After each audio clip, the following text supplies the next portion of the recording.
breath, because what you're about to hear is one of the most unsettling missing person cases ever recorded. Not because of violence, not because of what investigators found, but because of a phone call. A phone call that should never have happened.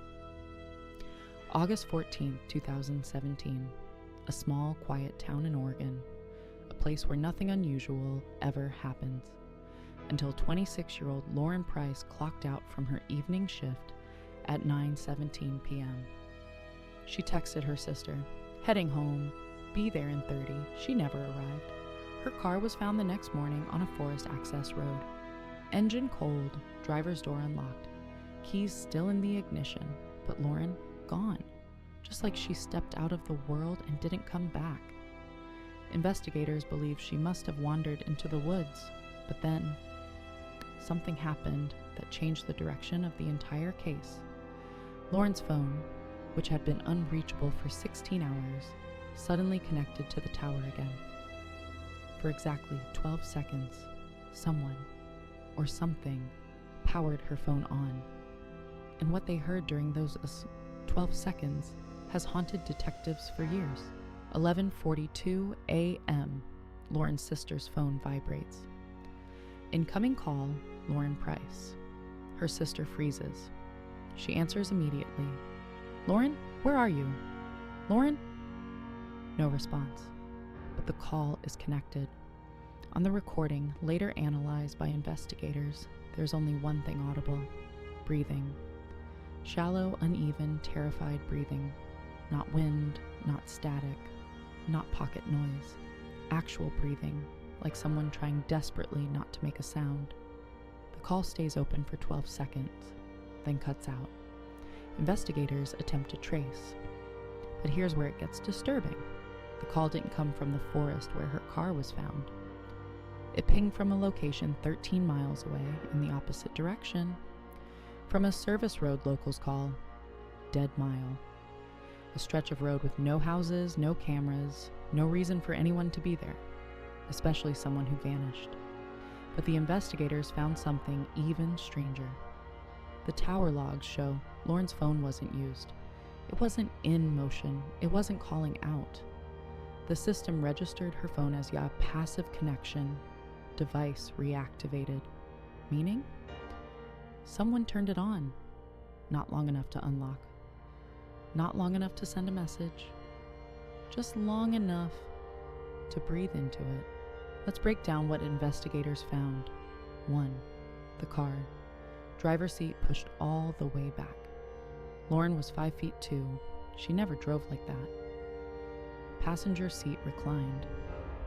Interior light switched off manually. Keys in ignition, but engine cold for at least 10 hours. 2. The forest road. No shoe prints, no disturbance in the dirt, no signs of struggle. It was like she wasn't even there. 3. Her phone data deleted call history for the last 48 hours. But Lauren didn't know how to delete logs manually. Last manual activity? A photo she took in her car at 9:28 p.m. A blurry shot of her dashboard and something else. In the reflection of the windshield, a faint shape is visible, a silhouette, standing behind the car. Investigators sent it to FBI enhancement. Result? Unidentifiable human figure. Case goes cold until 2 months later, a hunter reports something strange. A figure standing on Dead Mile Road at night, not moving, not reacting, just standing. He shines his flashlight. The figure turns, and the hunter sees something he will never forget. The person is holding a phone with a shattered screen, and on that screen, glowing faintly in the dark. Emergency call. Failed connection. When the hunter looks back up, the figure is gone. Authorities search the area. They find nothing except a torn piece of clothing, a small pool of old blood, and 15 meters into the forest, Lauren's missing hair clip, the one she was wearing the night she vanished. But Lauren herself was not there. And then investigators find something worse. right at the location where her phone made the 12-second call.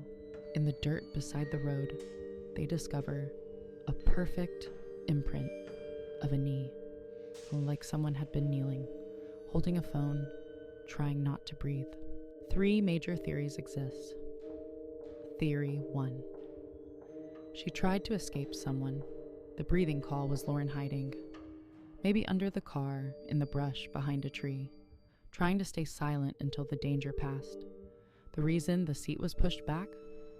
Someone taller drove the car. The silhouette in the windshield? Her abductor.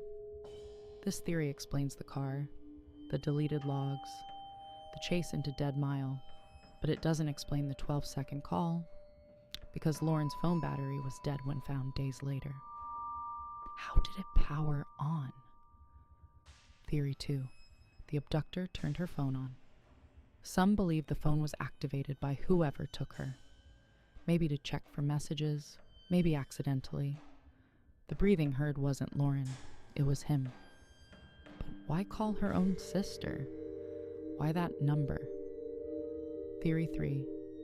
The impossible one. The one investigators hate. Lauren didn't make the call.